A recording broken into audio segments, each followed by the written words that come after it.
Listo, chicos. Entonces, a partir de la clase de hoy día, en realidad comenzamos,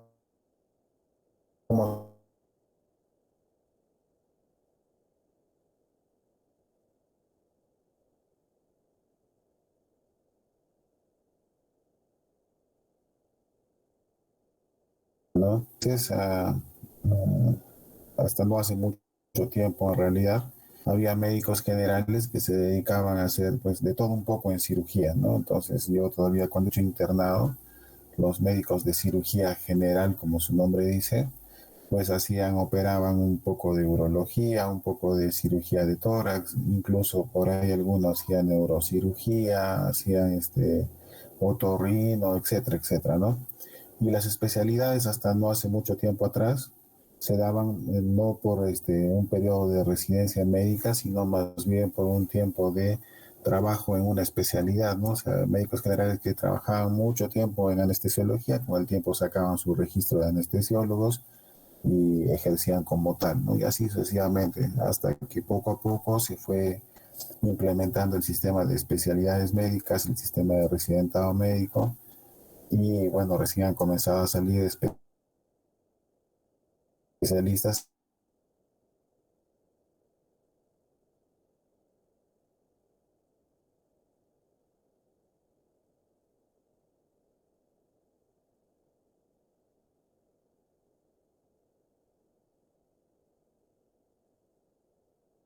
Hacemos nosotros en cirugía general.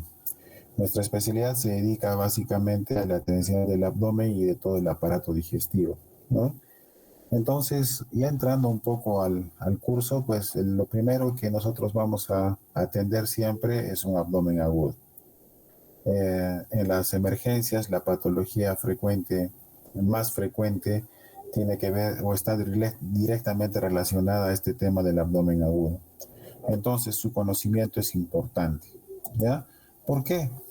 Porque habrán escuchado ya muchas veces que el abdomen es como una caja de Pandora, ¿no? A diferencia de otras cavidades, ponte el tórax. En el tórax, pues hay pulmones, hay corazón, vasos y punto, ¿no? Entonces, las cosas son más específicas, digamos, ¿no?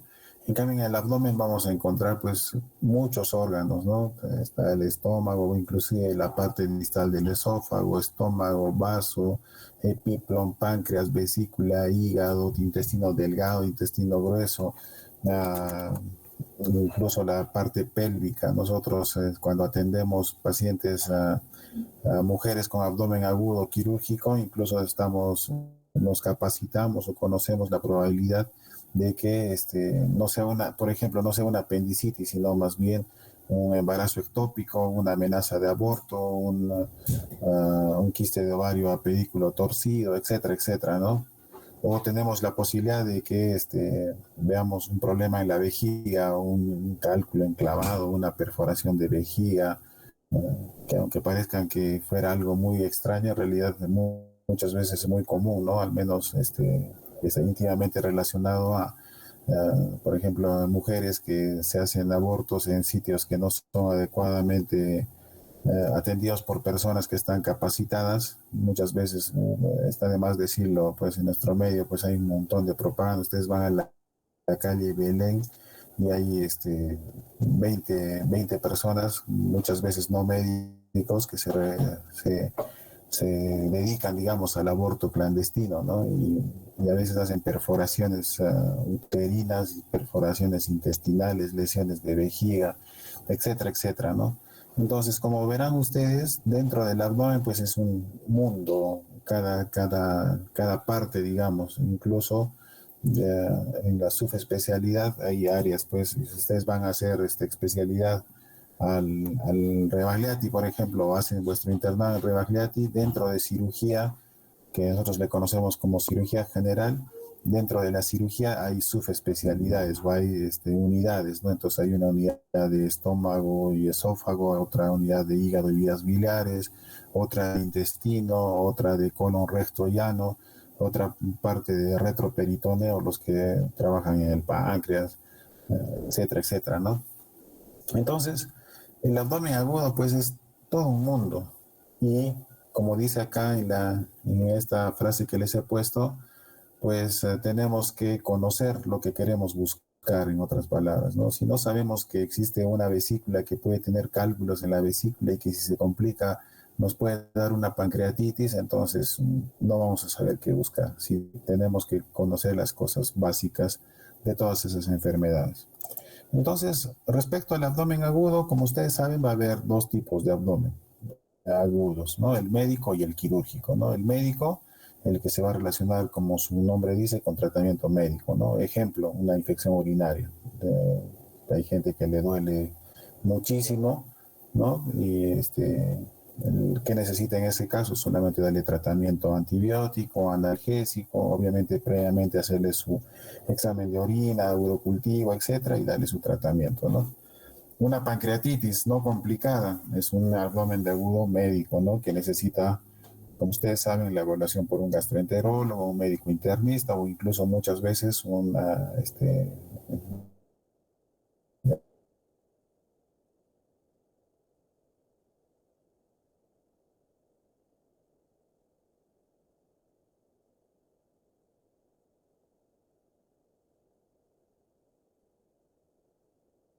dedicado que necesita un tratamiento con una cirugía, ¿no? Y ese se llama el tratamiento del abdomen agudo quirúrgico. Entonces, al igual que todos los abdómenes agudos,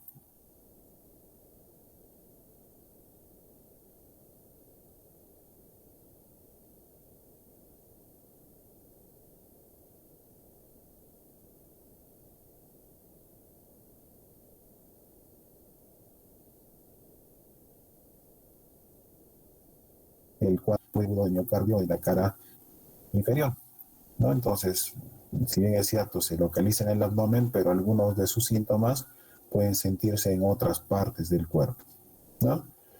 O al revés también muchas veces.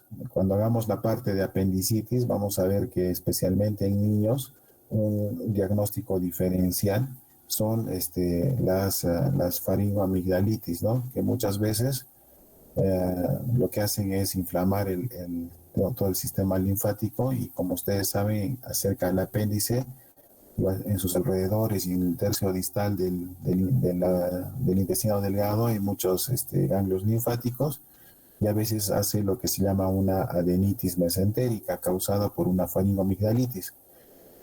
Entonces va a haber muchos casos que ustedes van a ver de niños que tienen una simple, no sé, faringitis, amigdalitis y que muchas veces cursan con dolor abdominal y muchos de ellos localizados en fosa ilíaca derecha por esa presencia de ganglio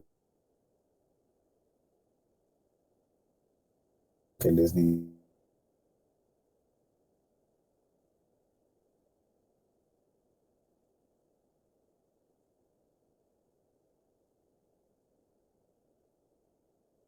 en ese caso se va a llamar abdomen agudo. El abdomen agudo está representado por lo general por dolor, ¿no? O sea, el síntoma clásico es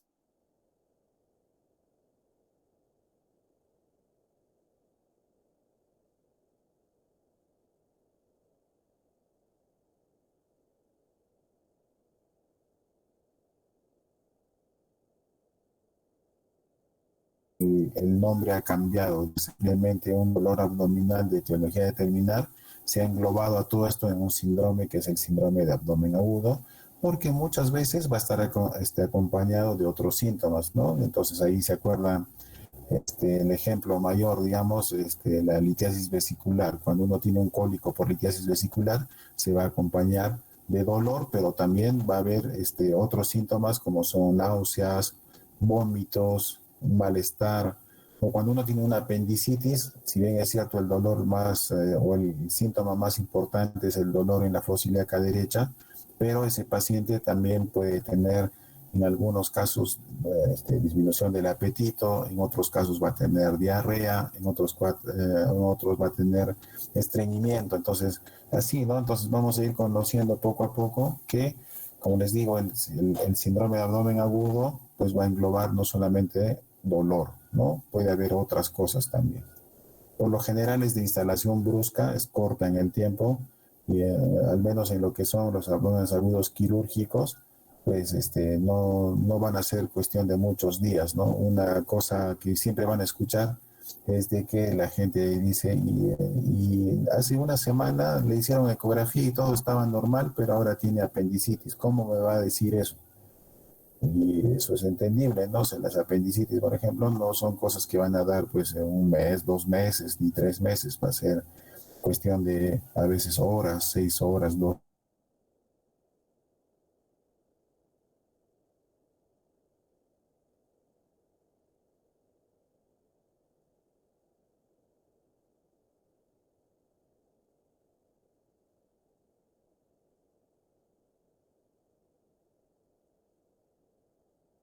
Disminuyen en su intensidad, o sea, no retrotraen. Por lo general, ponte la apendicitis, comienza con un dolor muy leve. Cuando hagamos apendicitis vamos a ver de que existe una cronología que se llama cronología de Murphy, y eso es clásico de una apendicitis. ¿Cómo más o menos es? Al inicio el paciente siente un dolor abdominal de tipo difuso, ¿no? Toda la barriga le duele, y de ahí poquito a poco se va localizando en el epigastrio, o sea, ahí donde la gente le llama la boca del estómago, o muchos van a escuchar ustedes que dice me duele el corazón y te apunta la boca al estómago, o lo que médicamente se conoce como epigastrio, ¿no? Una vez que está ahí, el dolor va a ir bajando suavemente hacia el ombligo, y a medida que se va moviendo también va aumentando la cantidad del dolor o la intensidad del dolor, y de ahí se va a la fosa ilíaca derecha y se localiza ahí, ¿no? Entonces esto, por ejemplo, se llama cronología de Murphy del dolor, ¿no? Y eso es clásico de apendicitis, ¿no? Y la apendicitis va a ir siempre de menos a más. Nunca va a ser una apendicitis que te duele mucho y después se te pasa un día y después otra vez vuelve. Entonces en ese caso ya tienes que pensar en otras cosas, ¿no? Por lo general, como les digo, el dolor va a avanzar de menos a más, y los síntomas que lo acompañan también. Entonces, ¿cómo vemos a un paciente con abdomen agudo? Entonces, tenemos que ver algunos síntomas y algunos signos, ¿no? Algunos síntomas. Primero, hay que ver o hay que preguntar, bueno, los pasos normales que tenemos frente a un paciente que tiene un dolor abdominal o un síntoma en cualquier lugar, al final de cuentas, ¿no? Siempre comenzamos por el interrogatorio. Y el interrogatorio muchas veces es lo que nos va a dar el diagnóstico. Como les decía, si el paciente te cuenta y te dice, doctor, al inicio me dolía toda la barriga, después se fue acá la boca, el estómago, después me ha dolido el ombligo y ahora está acá al lado derecho, solamente con el interrogatorio tú ya sabes de que el paciente muy probablemente tenga apendicitis. Acá sí te está diciendo el diagnóstico en otras palabras. O si te dice, doctor, ¿sabe qué? O doctora, yo ya tengo una ecografía de litiasis vesicular que me la hicieron hace 2 años, pero no veía por conveniente operarme, pero siempre estoy con dolores, así como grasas. Ayer he comido salchipapas y después de eso me comenzó el dolor. Ya con ese relato ya te está diciendo en otras palabras que tiene cálculos en la vesícula y que muy probablemente se le están complicando con cosas tan leves, digamos, como un cólico vesicular, o incluso, dependiendo de la intensidad, tan graves como una pancreatitis, ¿no? Entonces, como les digo, hacer una buena interrogación. Igualmente, una buena inspección, ¿no? Entonces, ponte, si yo tengo un paciente que tiene síntomas de oclusión intestinal y te cuenta, ¿no? Me duele el abdomen, estoy con vómitos, no puedo eliminar ni las deposiciones ni gases, y hace 3 años me han operado. Y tú le miras la barriga, el abdomen, y ves un corte en la línea media gigante. Entonces, al toque, con solamente viendo más el interrogatorio que le has hecho, yo ya estoy pensando en una oclusión intestinal por adherencias, ¿no? Porque una consecuencia de las cirugías abdominales, al menos cuando se trata de cirugías abiertas, una complicación muy común son las adherencias intestinales, lo cual hace de que los movimientos del intestino se disminuyan, porque normalmente ustedes saben que los intestinos están libres en el abdomen y están moviéndose. En cambio, cuando están adheridos, a veces se agarran entre ellos, hacen hernias internas, se enrollan, como una manguera, ¿no? Cuando no la enrollas bien, ¿qué hace? Se amarra para un lado, para el otro lado, y lo que hace, pues, es ocluir distribuirse, ¿no? Y el intestino es exactamente lo mismo. Entonces, tan solo con ver ya sabemos, tan solo con preguntar ya sospechamos de algo. O palpación, igual, ¿no? O sea, si yo palpo en fósil acá derecha una masa palpable, dolorosa, y te dice he tenido dolor, te cuenta todo lo que acerca del dolor con cronología de Morphy, y te dice, y sabe que estoy con malestar general, tengo fiebre, y desde hace 2 días tengo una masa acá, me toco algo acá en la barriga, en el lado derecho, al toque ya estás pensando tú como médico, tan solo con preguntar, ver y palpar, que tu probabilidad de diagnóstico pues es un plastrón apendicular, que es una complicación de una apendicitis, ¿no? Entonces así, como en cualquier enfermedad o patología, cirugía no está exenta de todos esos pasos que ustedes deben seguir, ¿no? Entonces, por ejemplo, antecedentes, lo que les dije, ¿no? Ecografías previas, dolores previos, antecedentes de, de, de cuadros repetidos de dolor, qué sé yo, ¿no?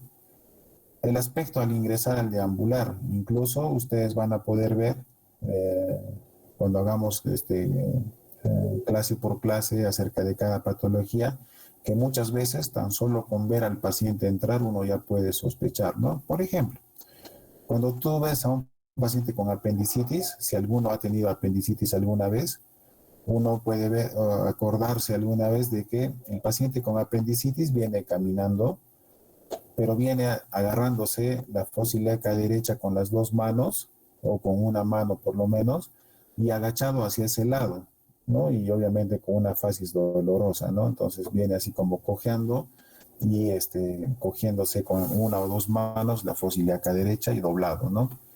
Entonces ahí al toque ya te estás dando cuenta que muy probablemente eso sea apendicitis. Pero al contrario, no sé, en el caso de un abdomen agudo médico, ¿no? ¿Cómo viene un paciente que tiene cálculos en el uréter que se están moviendo, un cólico ureteral o un cólico renal? Ustedes que han hecho ya medicina interna, ¿cómo es el aspecto del paciente? ¿Alguien se acuerda?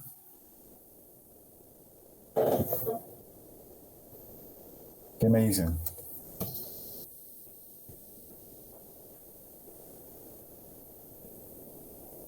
¿Alguien se acuerda o no?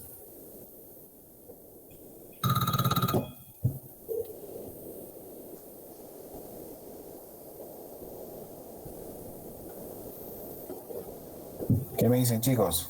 ¿Se escucha o estoy hablando solito nomás?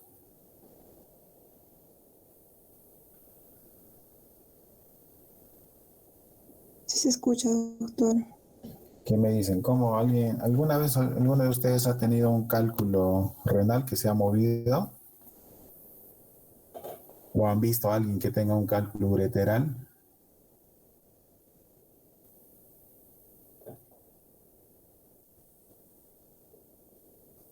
¿Nada? El paciente que tiene un cálculo ureteral es un paciente que viene, desde que entra al consultorio, le dices, señor, entre, tome asiento, se sienta, obviamente adolorido. No pasa 30 segundos, se para. No pasa 10 segundos, se echa en la camilla.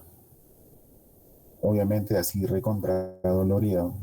Pasa 10 segundos, se vuelve a levantar, se vuelve a sentar, va para arriba, camina para un lado como para otro. O sea, es un paciente que está completamente intranquilo y no encuentra una posición antálgica, que sí es lo que encuentra el de apendicitis, ¿no? Que se pone así, como les decía, dobladito, agarrándose la fosilea acá derecha, y como que siente cierto alivio en eso. En cambio, el paciente con un cólico ureteral, ¿no? Por un cálculo en los uréteres, un cálculo en el riñón, cuando se mueve, pues a la vista es un paciente que tú lo vas a chequear en su cama hospitalaria y la cama está hecho un desorden, ¿no? Como si hubiesen jugado ahí encima las sábanas en el suelo, el paciente se mueve a la derecha, a la izquierda, se para, y así un problema. El paciente que tiene pancreatitis, ¿cómo viene? El paciente por lo general agarra, si está medio agachado, como el dolor es en cinturón, ¿se acuerdan? El paciente se está agarrando y de rato en rato voltea las dos manos y se agarra hacia la espalda. Pasa otro rato, trata como que abrazarse la parte anterior del abdomen. y está en ese plan, ¿no? Entonces es una forma, digamos, de caminar o de presentarse el paciente. El paciente que tiene una infección urinaria, ¿cómo viene? O que tiene un cálculo renal que no le está doliendo mucho, que digamos que recién está comenzando a doler. Viene el paciente y caminando está ya también como doblado hacia atrás y con una mano en el lado en el que le está doliendo, o sea, en la espalda, ¿no? Como lo que caminan las embarazadas más o menos, ¿no?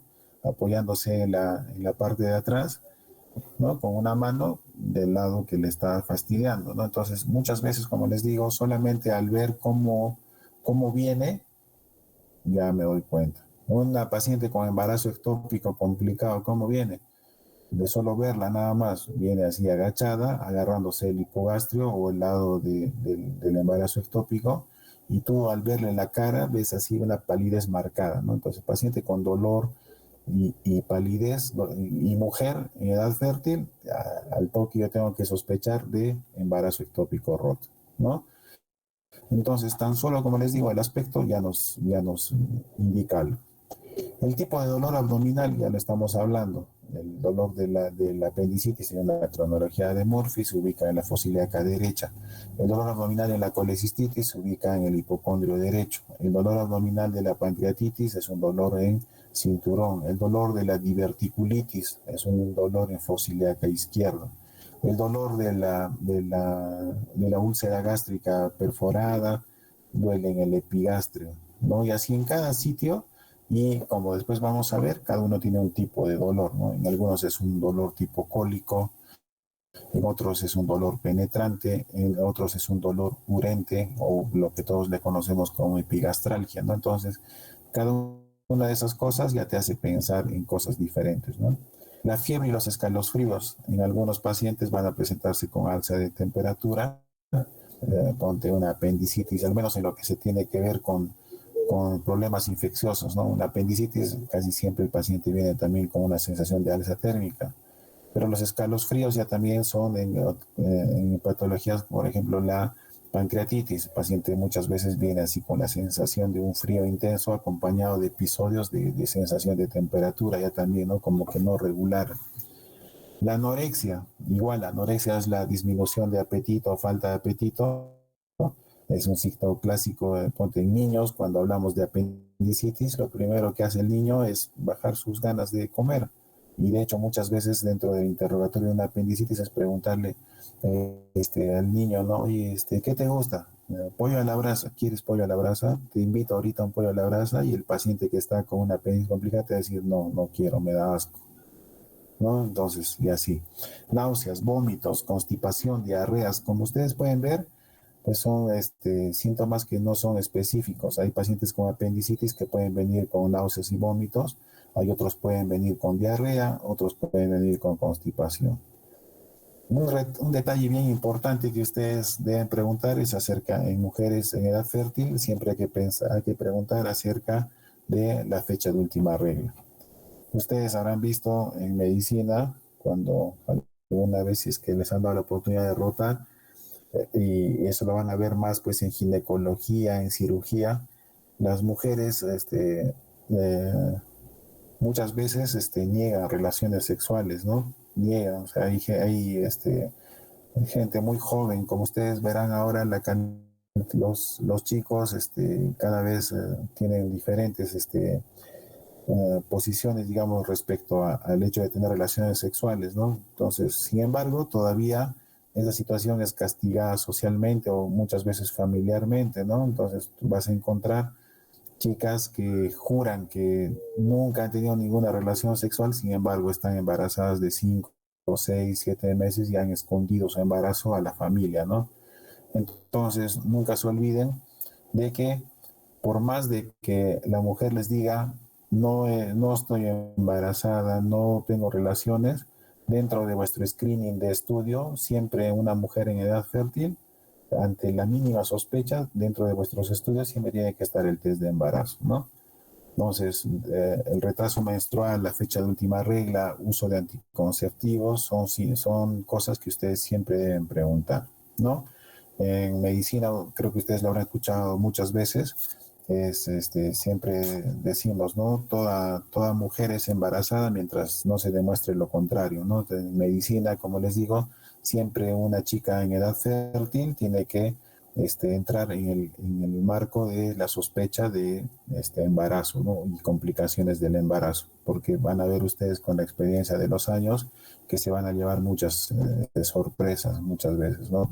A veces, una vez hemos operado a una paciente, a una monjita, que aparentemente era una apendicitis y al final era un embarazo ectópico, ¿no? Y ustedes podrían decir, no, pero si es madrecita, es del convento X, ¿no? Nunca salen, nunca pasa nada, y sin embargo, la madrecita tenía pues embarazo ectópico, ¿no? Entonces, mujer en edad fértil, siempre en vuestro screening, test de embarazo, ¿no? Hay que preguntar a las mujeres acerca de secreciones, ¿no? Secreciones vaginales, porque algunas enfermedades pueden llevarnos o pueden confundirse con abdómenes agudos quirúrgicos. De hecho, la enfermedad pélvica inflamatoria que todos conocen como EPI es una enfermedad que, si bien es cierto, al inicio puede tener un tratamiento médico porque es una infección de todos los genitales que muchas veces repercute en el abdomen. Al inicio es del manejo médico, pero si esta EPI no es bien tratada, como ustedes saben, hay una comunicación de los genitales externos, incluso con la cavidad abdominal. Como ustedes recuerdan en anatomía, la vagina se comunica pues con el útero, y el útero con las trompas, y las trompas con las fimbrias, y las fimbrias al final desembocan en el abdomen, ¿no? Por eso es de que algunas enfermedades pélvicas inflamatorias pueden ser causantes de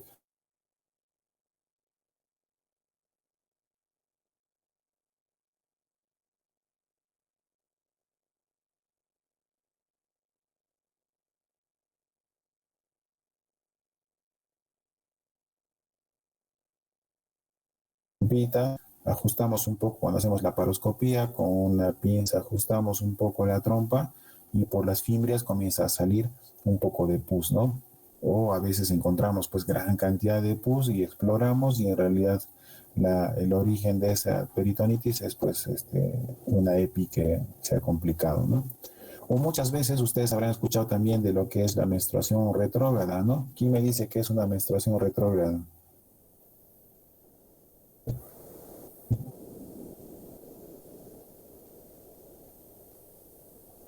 ¿Qué dicen, chicos? ¿Alguien sabe lo que es una menstruación retrógrada?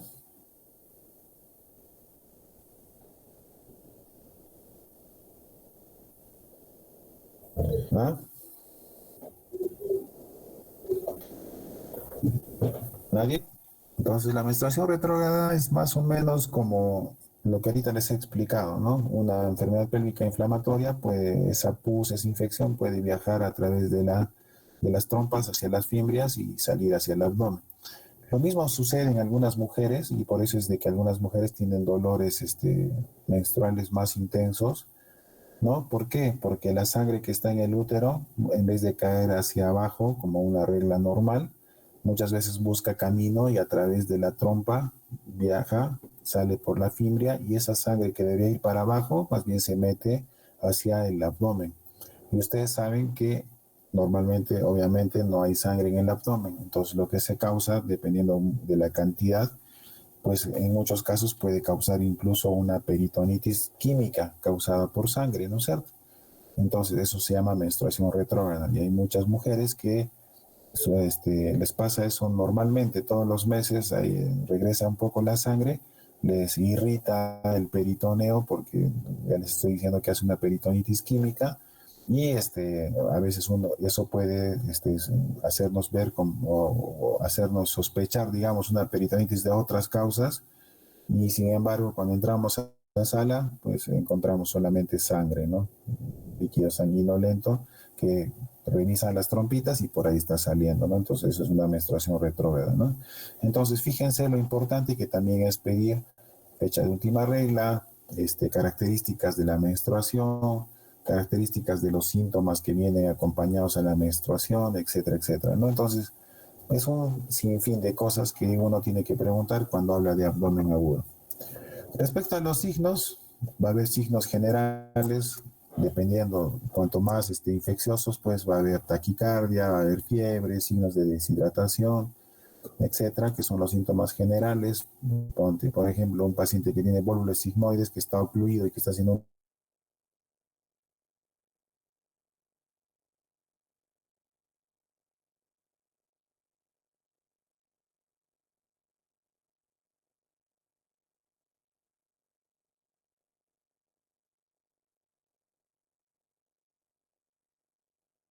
cloruro de lactato Ringer a grandes volúmenes para rehidratarlos, ¿no? Entonces hay síntomas generales que se van a dar para cada tipo de enfermedad. Pero también signos locales, ¿no? Si tenemos una oclusión, va a haber distensión. Si tenemos una apendicitis, va a haber dolor a la palpación hifociliaca derecha. Si tenemos una colecistitis, dolor a la palpación en el hipocondrio derecho, signo de Murphy positivo, etc. Puede haber contractura, puede haber dolor a la descompresión brusca, que eso se llama signo de Bloomberg, que es un síntoma, es un signo clásico de la apendicitis o de las cuestiones o de las enfermedades que vienen con reacción peritoneal, o sea, cuando hay algún compromiso ya del peritoneo, como lo que es una complicación de la apendicitis, entonces va a haber también dolor a la descompresión brusca.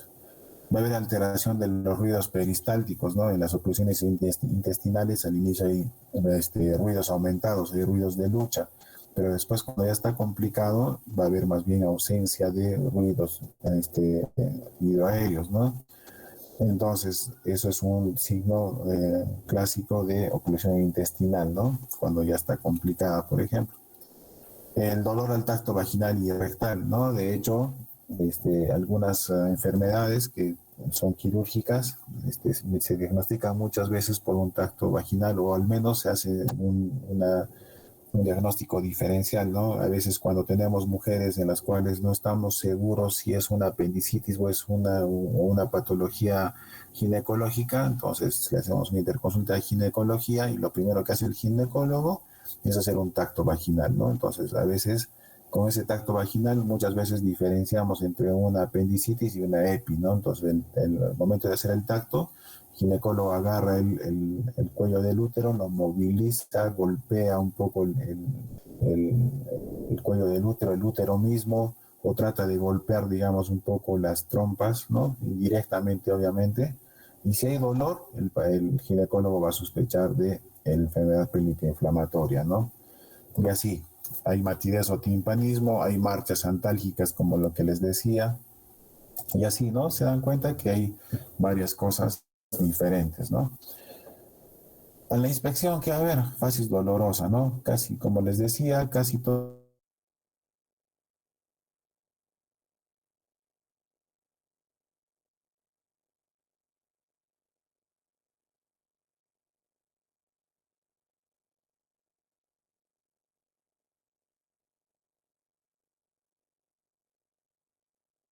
los ojos.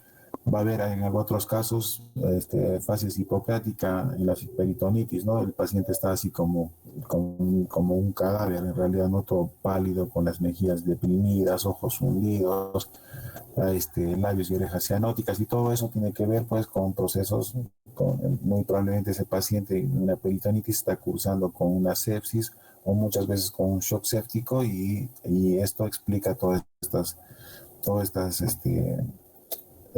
síntomas que se dan o signos que se dan en una peritonitis, por ejemplo, cuando hablamos de una fase hipocrática.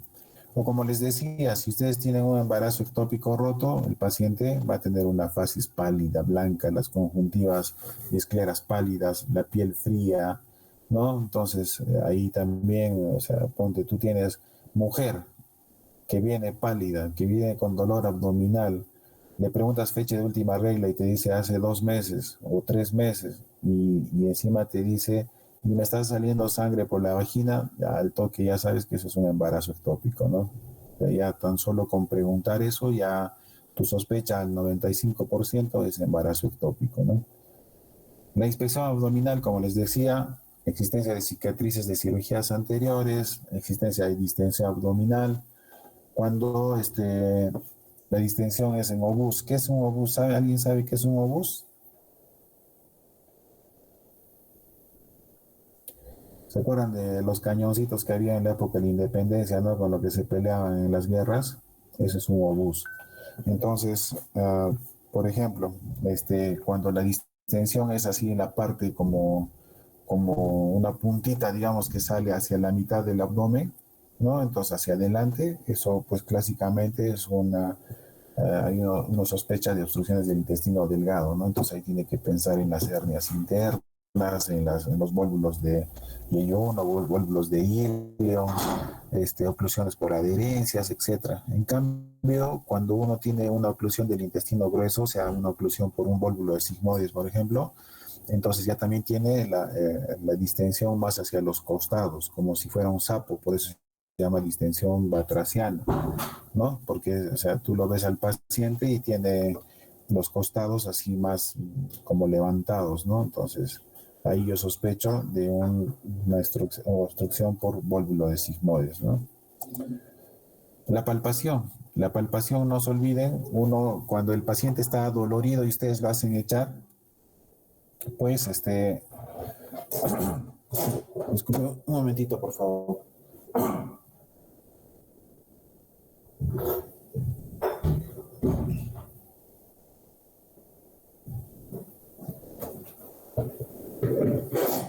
Cuando viene el paciente con dolor abdominal, uno no puede agarrar y de frente meterle una ajustada al apéndice así con fuerza, digamos, porque lo vas a hacer saltar pues al paciente y lo primero que vas a lograr es una resistencia del paciente a ser examinado. Entonces, cuando hablamos de palpación, la palpación tiene que ir así como lo que les han enseñado desde semiología, una palpación superficial, suavecita, poco a poco. Siempre hay que comenzar desde el otro lado del sitio que le duele. O sea, ponte, si tú sospechas que es una apendicitis, que es en la fosa ilíaca derecha, mi palpación debe comenzar al otro lado, en la fosa ilíaca izquierda, en todo el flanco izquierdo. Y de ahí poco a poco recién me voy acercando hacia el sitio del apéndice, ¿no? Y poco a poco, al inicio le palpas suavecito, después le palpas un poquito más fuertecito y al final ya así ya puedes hacer la maniobra para ver el signo de Bloomberg, por ejemplo, ¿no? Entonces, cuando te hacemos signo de Bloomberg, nosotros vamos al sitio del apéndice, ¿no? Ajustamos hasta adentro, como quien toca el apéndice y lo soltamos bruscamente, ¿no? Entonces en ese caso ya el paciente se ha dejado porque le has hecho poquito a poco, ¿no? Lo has invadido, digamos, poco a poco. Siempre, esta es una buena forma de evaluar al paciente, siempre que lo haces echar bien, estira los brazos, lo tratas de relajar, le pides que se ponga suavecito y cuando está más tranquilo, hay que pedir al paciente que te diga dónde le duele, pero que te localice con un dedo nada más. ¿Por qué? Porque la clásica del paciente es agarra su mano y te ajusta y te dice, me duele acá y también acá y también acá y también acá al lado derecho y al lado izquierdo y al final no sabes dónde. Entonces tú tienes que pedirle al paciente que te señale con un solo dedo y que te señale el sitio que más le incomoda, el que más le fastidia. Entonces tú ya lo orientas al paciente a que no te esté haciendo perder el tiempo, digamos, mostrándote a un lado, a otro lado, porque es obvio, cuando uno tiene apendicitis, sí, duele en todo lado. Cuando uno tiene una colecistitis, no solamente duele en el sitio de la vesícula, duele hasta la fosa ilíaca derecha, duele a la espalda, duele al epigastrio, incluso al hipocondrio izquierdo. Pero donde más le duele al paciente es en el hipocondrio derecho. Entonces tú de frente lo orientas al paciente a que te colabore diciendo dónde es el principal dolor y que te apunte con un dedo, no con toda la mano. Y luego de eso recién tú comienzas a evaluar y vamos a encontrar pues que hay diferentes tipos de dolor o maniobras que te van a mostrar algunas cosas que después te van a orientar hacia una patología en especial, ¿no? Entonces eso lo vamos a ver también. Ponte en apendicitis, vamos a encontrar el punto de McBurney, el punto de Cobb, el de Murphy, en el caso de la colecistitis, el Bloomberg positivo, el signo de Rovsin positivo, etcétera, etcétera, ¿no? Ahí vamos a ir conociendo maniobras para cada patología, ¿no? El dolor a la descompresión o signo de Bloomberg, la contractura muscular, el vientre en tabla, ¿no? O sea, de tan solo evaluar, a veces cuando un paciente tiene peritonitis, tú agarras, lo echas al paciente y apenas le tocas la barriga, es como si tocaras una tabla una mesa, es así duro, y le ajustas un poquitito y el paciente se queja de un dolor terrible. Entonces, con eso ya te está diciendo tengo peritonitis, porque la reacción peritoneal va a hacer de que haya una contractura muscular en todos los músculos anteriores del abdomen, se van a poner duros y van a hacer semejar, como su nombre dice, un abdomen o vientre en tabla, ¿no? A la percusión, vamos a ver, podemos sospechar, ¿no? Ponte, normalmente, este, la, la, cuando ustedes hacen percusión en el sitio del hígado, es mate, ¿verdad? Pero cuando hay una perforación intestinal y hay neumoperitoneo, va a haber un signo de Jover. ¿En qué consiste eso? Ustedes hacen igual las maniobras de percusión en el sitio del hígado y no se escucha percusión, sino más bien se escucha timpanismo. Entonces ahí yo tengo que pensar al toque que tu diagnóstico muy probablemente sea un neumoperitoneo por una perforación intestinal en algún sitio, ¿no? Entonces ya puedes sospechar de una tifoidea perforada, ya puedes perforar de un trauma abdominal cerrado con ruptura de intestino, etcétera, etcétera, ¿no? E igual, va a haber matidez fija en el hipocondrio izquierdo, signo de balance en el trauma esplénico, ¿no? Igualmente, alrededor, cuando hay un trauma esplénico, el vaso, como ustedes saben, apenas lo dañas un poco, sangra como miércoles, ¿no? Entonces, alrededor de eso, al inicio se hacen un montón de coágulos y el sitio que debería ser se pone más bien como una matidez, ¿no?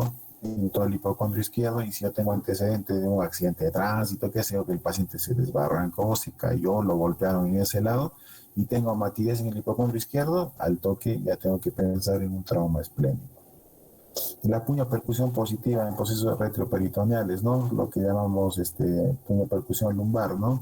Ahí vamos a sospechar muchas veces desde una infección urinaria hasta enfermedades más complicadas como una perinefritis, una pancreatitis, rupturas en el riñón, en las tramas abdominales, o va a haber timpanismo generalizado localizado en procesos obstructivos. Ponte, el paciente que viene con nódulos sigmoides va a venir pues con la barriga como un bombo, ¿no? Entonces tú le haces le haces maniobras de percusión en la fosa ilíaca izquierda, va a ser timpánico. En la fosa ilíaca derecha, timpánico. En el mesogastrio, en el hipogastrio, donde le hagas, va a haber así como si fuera un bombo, ¿no? Un tambor lleno de aire, exactamente igual, ¿no? Entonces ahí yo al toque ya tengo que presentar o pensar en un cuadro obstructivo, ¿no? Entonces ahí tengo que pensar volúmenes sigmoides, oclusiones por adherencias, hilios adinámicos, infartos mesentéricos y así muchas cosas más, ¿no? En la auscultación igual hay que ver los ruidos hidroaéreos, ¿no? Como les estaba explicando de antes, al inicio cuando hay una obstrucción intestinal, al inicio hay una lucha intestinal. Entonces va a haber ruidos, ¿no? Va a haber ruidos aumentados, a veces localizados en la zona de la oclusión propiamente dicha. Va a haber a veces presencia de gas a tensión, o sea, un timbre timpánico, ¿no? Ese es un signo clásico, digamos, del vólvulo de sigmoides, lo que se llama un timbre, o sea, ustedes escuchan el abdomen y va a haber un timbre metálico, como si rasparas dos metales o los golpearas suavemente, igual vas a escuchar en la oclusión intestinal, al menos en lo que es vólvulo de sigmoides, ¿no? Va a haber silencio abdominal ya en los hilos paralíticos. Los hilos paralíticos son clásicos cuando son quirúrgicos, son clásicos de pacientes con trombosis mesentérica, ¿no? Entonces tú escuchas todo el abdomen y está así como quieto, pero está completamente distendido, lleno de, hay timpanismo, etcétera. Pero los intestinos ni se mueven, porque en la trombosis mesentérica esos intestinos, en la medida que esta trombosis sea más intensa, esos intestinos están necrosados, en otras palabras, están muertos y ni se mueven, ya entonces va a haber un silencio abdominal, ¿no? Y así, nuevamente, parte de vuestra exploración es hacer tacto rectal y tacto vaginal. Muchos casos de oclusión intestinal son debidas solamente a fecalomas, al menos cuando van a evaluar ustedes pacientes viejitos, pacientes que están postrados mucho tiempo, los parapléjicos, los que tienen antecedentes de traumas y han quedado postrados crónicamente. Por lo general, esos pacientes casi nunca se ocluyen por una cuestión mecánica, sino más bien por la presencia pues, de un fecaloma, de heces que están ahí impactadas en el recto, ¿no? Entonces, a veces tan solo con un tacto rectal ustedes meten el dedo, ¿no? Y sienten las heces así todas petrificadas, y lo que hay que hacer en ese caso es sacar así pedacito a pedacito y acompañar eso con un enema evacuante y uso de laxantes, ¿no? Entonces hay oclusiones que se pueden solucionar también con maniobras y tratamiento médico, ¿no? El tacto vaginal, obviamente, como les dije, al menos eso es trabajo de los ginecólogos cuando ustedes van a sospechar de un proceso ginecológico, ¿no? Como diagnóstico diferencial, ¿no? Paciente esté sospechando de embarazo ectópico, al toque al ginecólogo. No se olviden que hay que tener mucho cuidado con siempre preguntar si ustedes van a hacer un tacto vaginal, siempre preguntar las cuestiones de antecedentes de relaciones sexuales, ¿no? Siempre hay que pedir el consentimiento.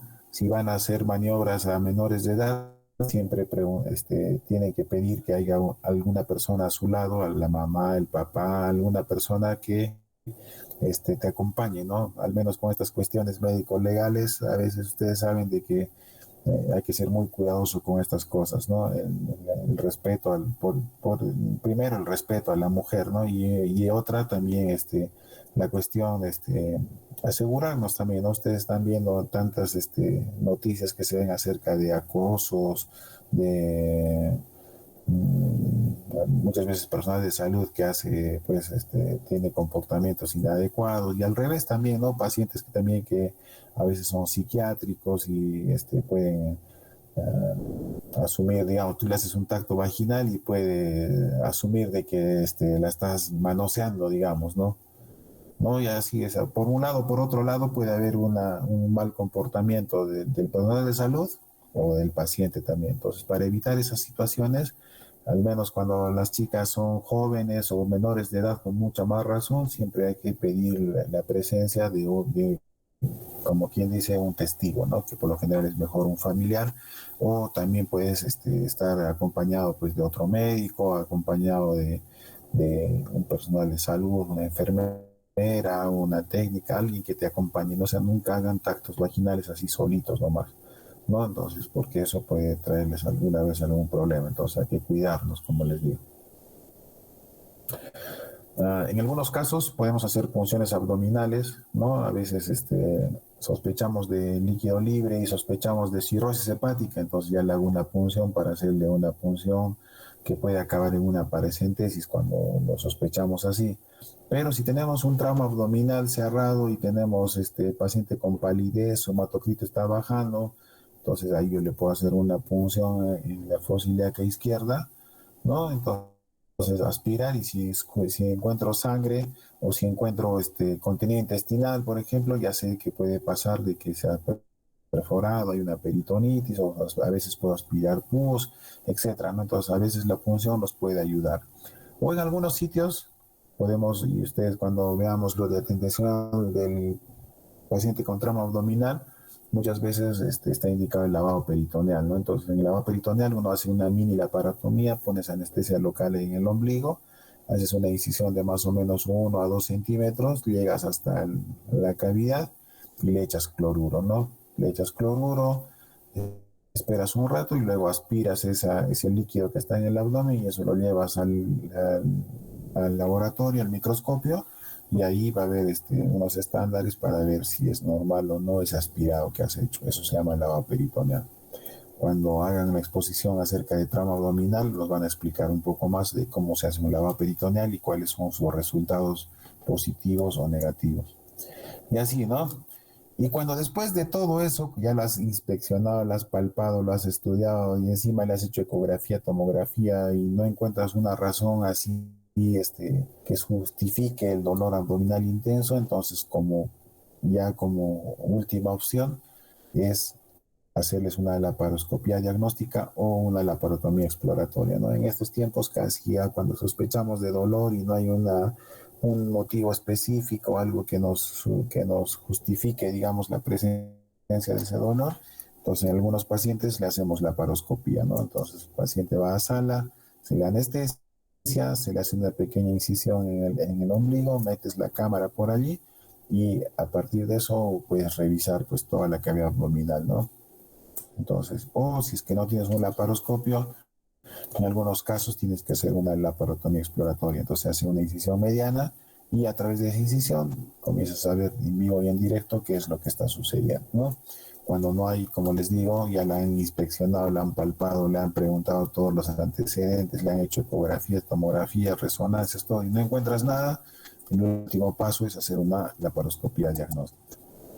Entonces acá están los signos invariantes, como les decía, del abdomen agudo quirúrgico. Va a haber contractura abdominal, distensión, percusión dolorosa, dolor a la descompresión, hipersensibilidad, abdomen inmóvil cuando hay cuestiones involuntariamente. Obviamente no es que el paciente esté poniendo dura su barriga, sino que la reacción peritoneal ha hecho de que haya una contracción muscular difusa y que hace semejar lo que les decía un abdomen en tabla, ¿no?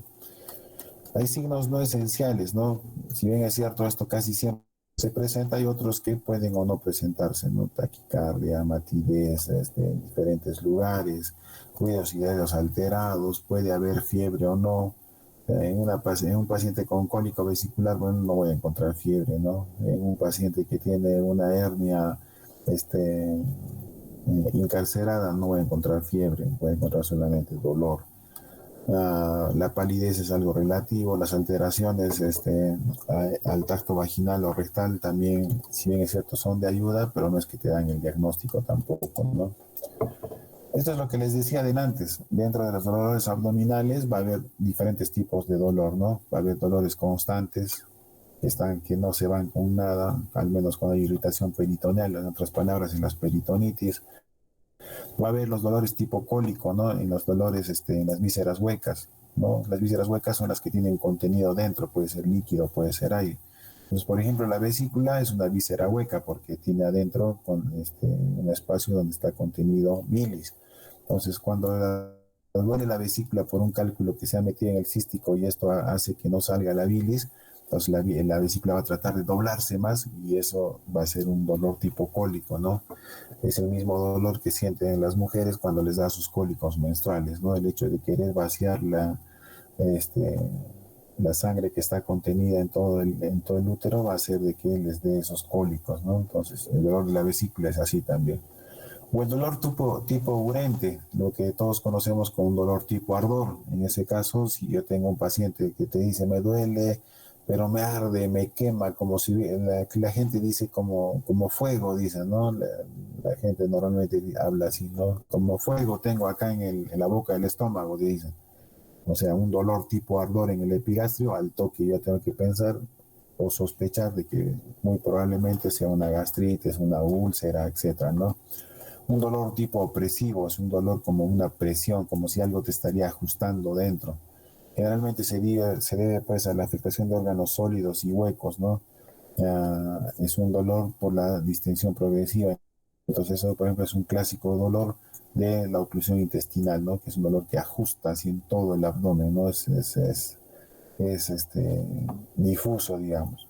O el dolor penetrante, cuando hay una perforación de alguna víscera, pues va a haber un dolor así intenso, como si fuera una puñalada, como si le hubiesen metido cuchillo, en otras palabras, en un sitio específico, ¿no?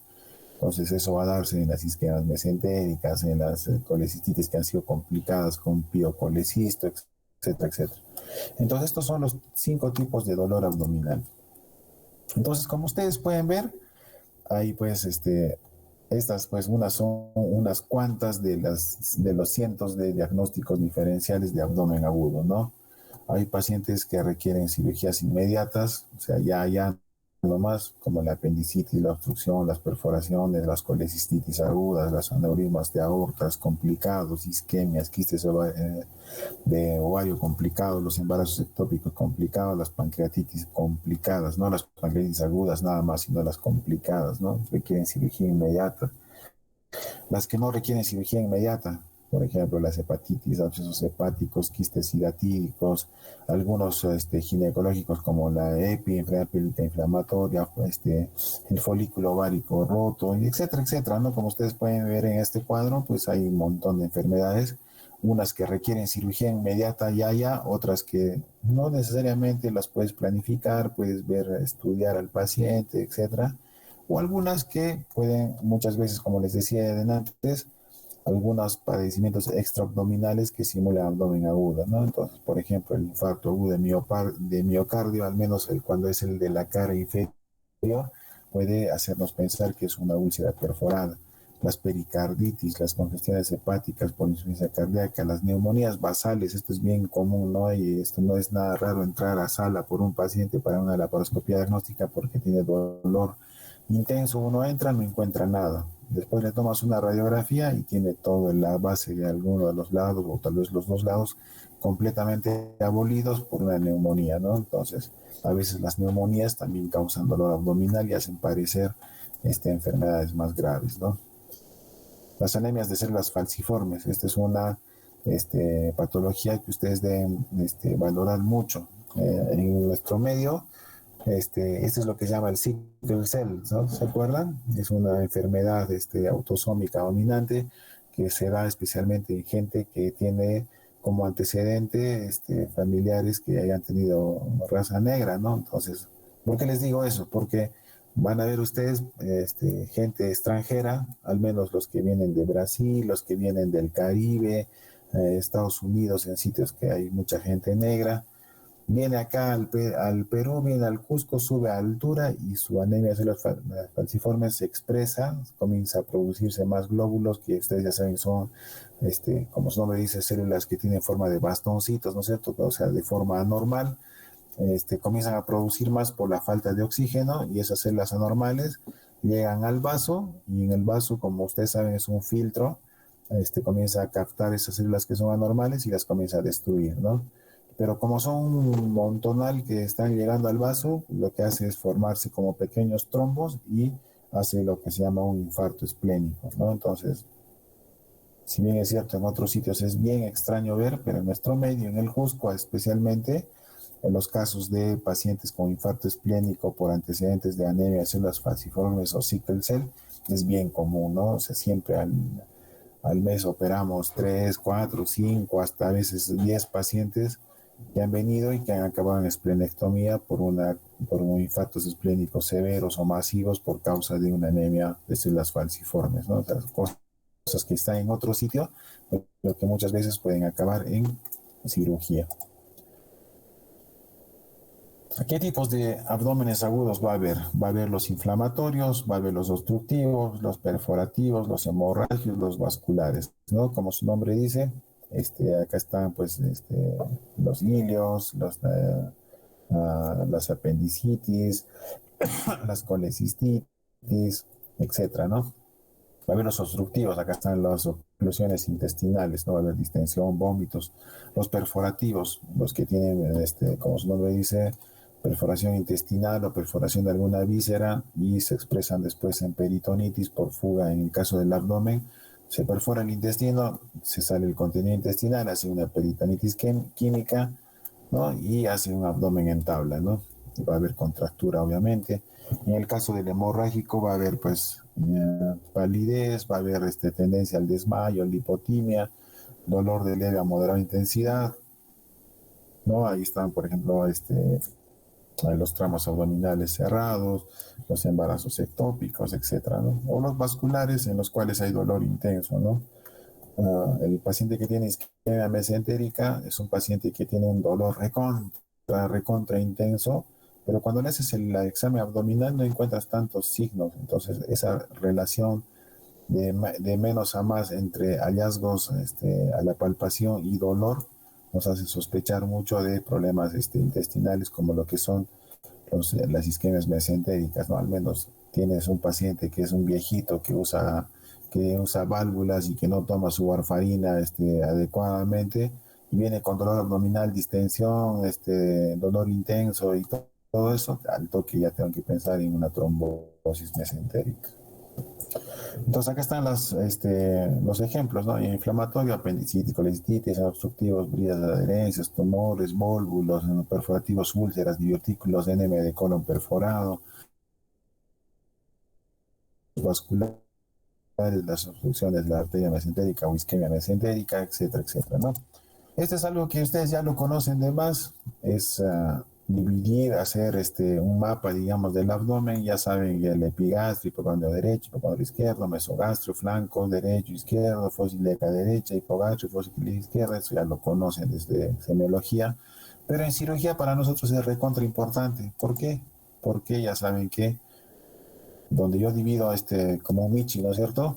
Acá en el abdomen, yo voy a encontrar en base a eso, si me duele en el hipocondrio derecho, voy a pensar en cálculos en la vesícula o en la vía biliar, puede ser una úlcera, voy a pensar en pancreatitis, si me duele acá en la fosa ilíaca derecha, voy a pensar en apendicitis, en dolores pélvicos, dolores en la ingle por hernias inguinales. Si yo tengo un dolor en el lado izquierdo, tengo que pensar en lo más clásico, enfermedad diverticular, o puede ser pues dolores por enfermedades ginecológicas. Si me duele acá al centro, tengo que pensar en infecciones urinarias, infecciones de la vejiga, a veces en algunos tipos de apendicitis, en divertículos, en dolor pélvico por enfermedad pélvica inflamatoria, etcétera, ¿no?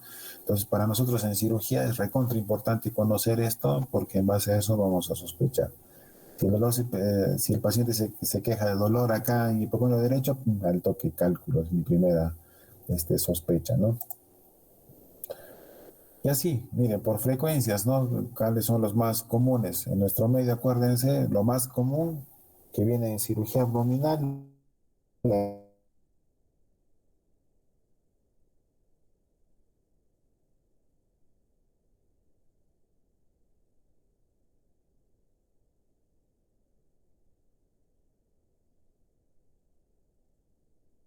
clínica más común, apendicitis. En los grandes, apendicitis. En todos los pacientes que vienen con dolor abdominal por emergencia, la apendicitis y la colestitis están a la cabeza, ¿no? Sin embargo, como ustedes pueden ver, hay un montón de enfermedades más. ¿Qué exámenes complementarios tenemos que hacer? Y en eso más o menos se basa la exposición que van a continuar los compañeros, es de que pues nuestra gama de estudios pues es grande, ¿no? Pues comenzamos siempre con un laboratorio, exámenes de sangre, lo común, hemograma, exámenes de orina, amilas y lipasas, si sospechamos de pancreatitis, pruebas hepáticas, sospechamos de cuestiones de la vía biliar, entonces ahí están TGO, TGP, gamma glutamil, fosfatasa alcalina, o incluso marcadores tumorales, o incluso podemos pedir, si sospechamos de quistes hidatídicos, podemos pedir ELISA para hidatidosis, arco quinto, interleuquina 6, etcétera, etcétera, ¿no? Test de embarazo, ¿no? No se olviden, ¿no? Mujer en edad fértil es posiblemente embarazada mientras no se demuestre lo contrario, ¿no? Siempre sospechen de embarazo en una chica joven, siempre es una probabilidad, lamentablemente, ¿no? Independientemente de las corrientes feministas o machistas o lo que ustedes quieran llamar, siempre en una mujer, dolor abdominal, así no tan claro acerca de fecha de última regla, mucho menos claro acerca de métodos anticonceptivos, y mucho menos si tiene un paciente todo, un familiar, tienes a la mamá adelante que no puede y la chiquita que no puede ni hablar, entonces, ¿qué tienes que hacer? Pedir a la mamá muy discretamente, le das una recetita y le dices, señora, un favor, vaya a comprar este medicamento, yo voy a quedarme con su hijita mientras. Entonces, mientras que la mamá se va a comprar el medicamento, tú al toque tienes que preguntar, ¿y qué? ¿Estás bien? ¿Tienes pareja? ¿Tienes enamorado? ¿Tienes relaciones? ¿Te cuidas? ¿No te cuidas? Entonces, a veces digamos, en la soledad, digamos, la mujer, la joven te puede contar otras cosas que muchas veces por miedo al familiar que está allí no lo va a hacer, ¿no? Entonces, si ustedes ven que está el papá ahí con su cara de asado, entonces obviamente tienes que sacarle un rato al papá sin roche para que el papá tampoco se altere, lo sacas un momentito y le conversas a la chica, ¿no? Y se van a dar con sorpresas gigantes, ¿no? Ya yo les cuento. Así como hay gente que se niega, o sea, tú le preguntas, fecha de última regla, ¿no? Hace 5 días. De relaciones sexuales nunca, jamás, imposible. Yo que creo, apenas tengo 21 años, yo nunca me estoy guardando para el matrimonio, voy a ser monjita, etcétera, etcétera, ¿no? Como también hay chiquitas, yo les cuento, hace un tiempo atrás, yo trabajaba en el seguro, cuando trabajaba en el hospital de seguro, y vino una chiquita, me acuerdo muy bien, vino con su uniforme de un colegio particular, ¿no? Y llega y de ginecología me hacen una interconsulta. Oye, ¿sabes qué? Creo que es apendicitis, me dice el ginecólogo. ¿La puedes revisar? Sí, bacán, pasa. Pasa la niñita. ¿Cuántos años tienes? 13, doctor. Ya, y tu regla, y se pone así medio roja, ¿no? Entonces a su mamá le digo, señor, un favor, váyase un ratito a la farmacia y tráigame este medicamento. Entonces se va la mamá y yo le pregunto a la chiquita y le digo, ¿tienes enamorado? Y me dice, no. ¿Tienes relaciones, no hay posibilidad que estés embarazada? Le digo, no, así a la mala le pregunta a la chica porque tenía poquito tiempo para preguntarle, ¿no? Y de frente le digo a la chiquita, 13 añitos, ¿ah? Le digo, no hay posibilidad que estés embarazada y me dice, no, doctor, imposible. Y le digo, ¿por qué imposible? ¿No tienes novio, no tienes pareja? No, sí, sí tengo, pero ¿y por qué dices que pues, es imposible que estés embarazada? Y la chiquita en vez de negar me dice, es que hace como 6, no sé, casi 8 meses no tengo nada con mi enamorado. Ya no he terminado con él y ya no tengo relaciones sexuales. Entonces hay gente, hay niñas que te pueden aceptar directamente, o sea, en estos tiempos está loco con su tema, ¿no? Al final, pero te puede contar así simple, así como lo que me contó, no sé, 13 añitos, y tú dices, no, imposible, ¿cómo? De 13 añitos, imposible que tenga relaciones sexuales, ¿no? Sin embargo, esa niña me contó y me dijo, no, doctor, hace 8 meses acabo con mi enamorado, ya no tengo. Entonces sacas el pluma y dices, pero a ver, ahora tiene 13 años y hace 8 meses tenía 12 y ya tenía relaciones sexuales, ¿no? Entonces, por eso les digo nuevamente, todas las mujeres en edad fértil siempre pedirles test de embarazo. PCR, DHL, cuando veamos la cuestión de pancreatitis, vamos a ver que estos dos exámenes son recontra importantes. Este detalle nos hace diferentes, ¿no? Ustedes, bueno, cuando hablemos de pancreatitis es mejor para no confundirlos y cansarlos. Obviamente, si tú sospechas que el paciente va a entrar a la sala, le vas a pedir riesgo quirúrgico muy probablemente, entonces tienes que pedir su electrocardiograma. Y según lo que tú sospeches, le puedes pedir una radiografía simple de tórax de abdomen, ¿no? Sospechas un bólulo sigmoide de abdomen, sospechas de una perforación y quieres ver las cúpulas diafragmáticas, le pides una de abdomen y una de tórax, ¿no? Para ver si hay aire libre en cavidad. Le puedes pedir rayos X contrastados, ¿no? Aunque eso están dejándose de usar mucho por las complicaciones que tiene. Sin embargo, todavía hay enemas por vario, hay pacientes que toman soluciones de contraste y uno puede evaluar el tránsito intestinal o puedes ver sospechas de, no sé, pues acalasia o síndrome pilórico, etcétera, etcétera, ¿no? Entonces puedes pedir radiografías desde las simples hasta las contrastadas. Puedes pedir ecografías, ¿no? Ahora nos van a explicar en qué casos piden ecografías, cuándo sirve y cuándo no sirve, quién es el enemigo de la ecografía, quién me dice por qué no hay ecografías del intestino delgado. ¿Quién me dice? A ver.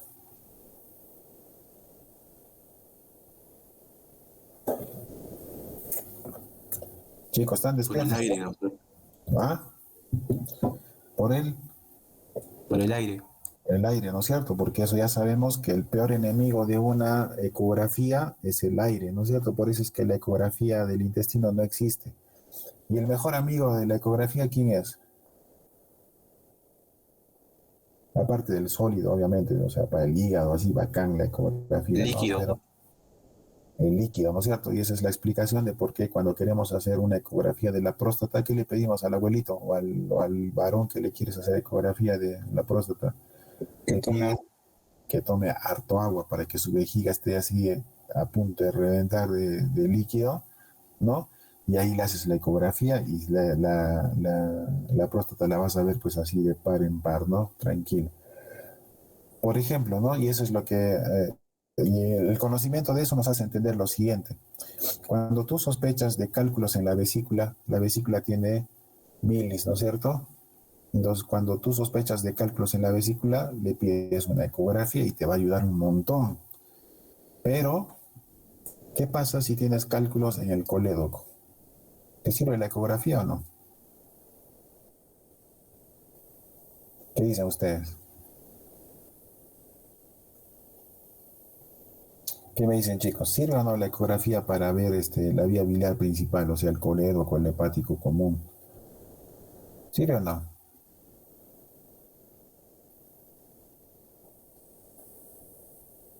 Los que van a exponer la parte de exámenes, ¿qué dicen? ¿Sirve o no sirve? Creo que se han dormido, los llamo por nombres, creo. Miren, cuando hablamos del colédoco, la ecografía, digamos, te puede ayudar si tienes suerte.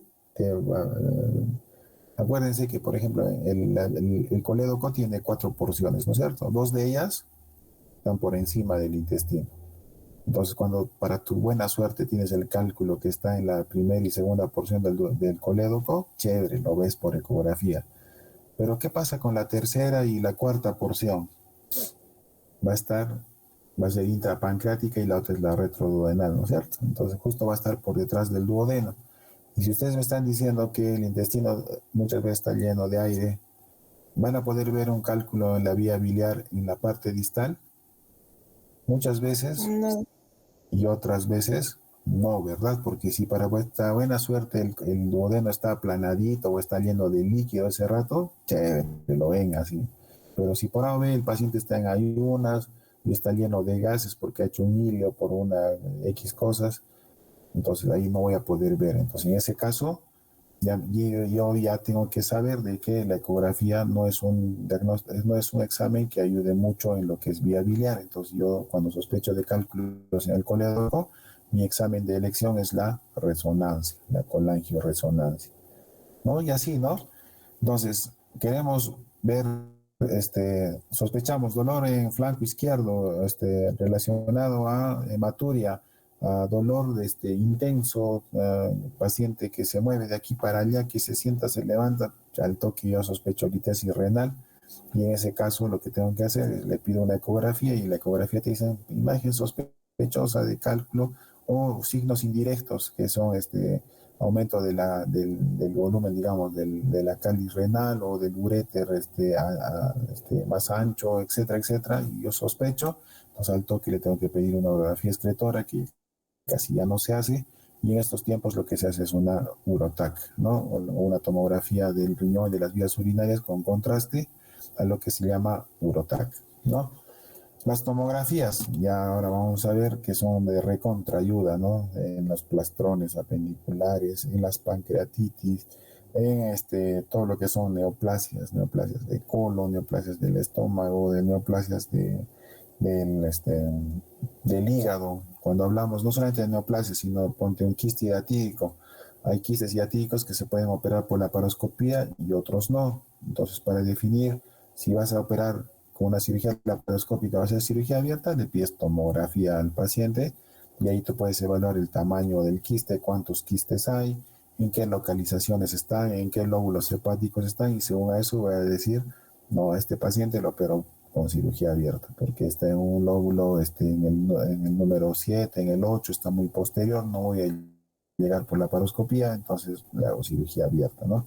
Entonces la tomografía no solamente sirve para problemas oncológicos, sino también para otro tipo de cosas, ¿no? Como el que les estoy explicando. Las resonancias, ¿no? ¿Quién me dice, la tomografía se puede hacer en gestantes, sí o no? No, doctor. No, no.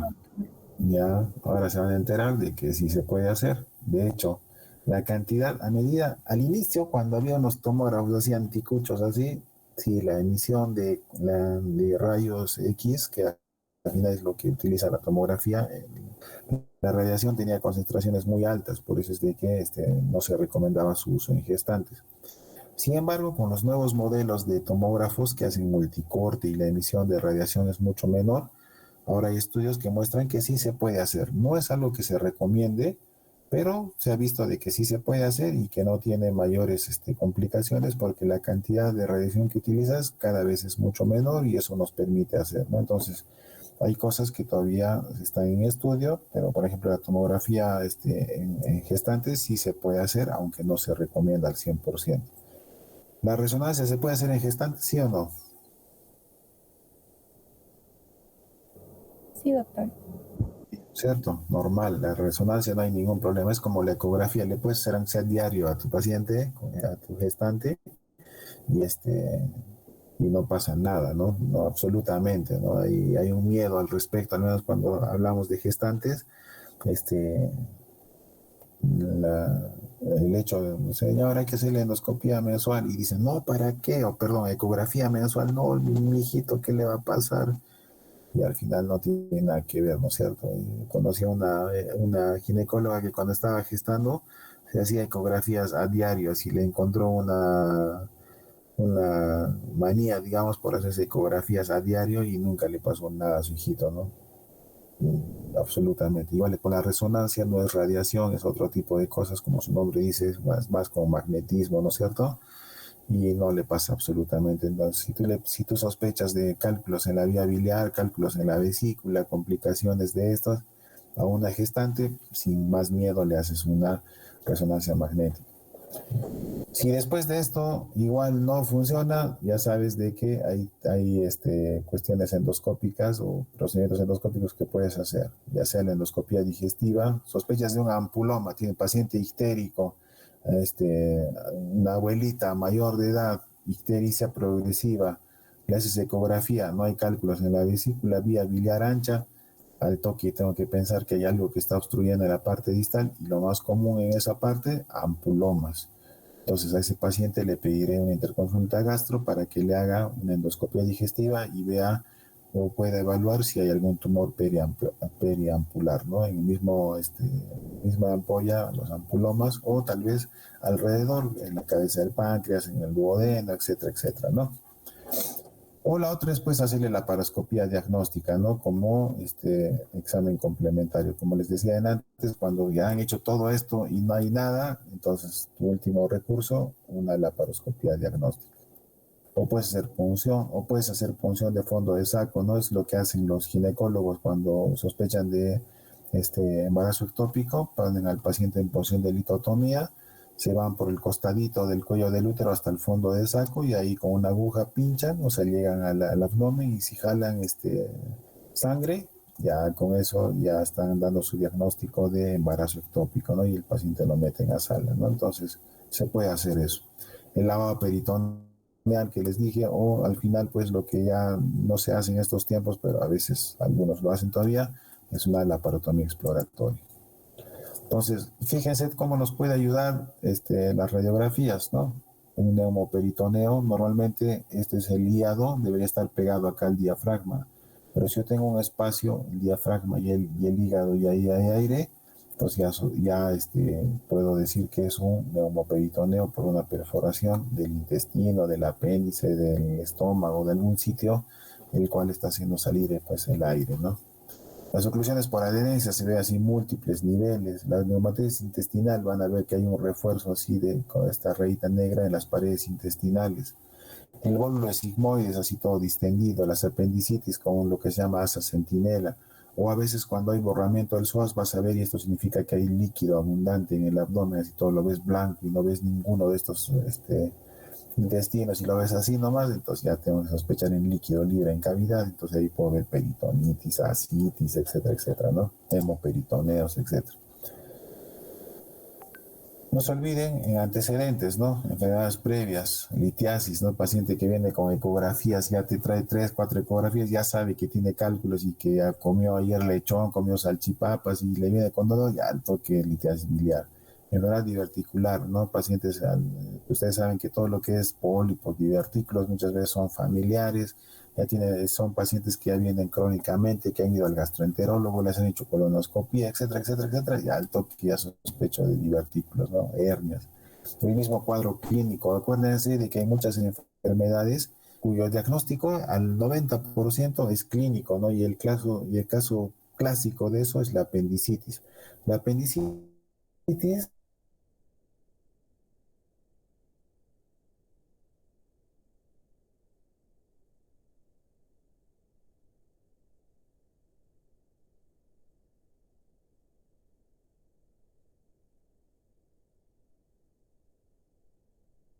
solo dice imágenes para apendicitis.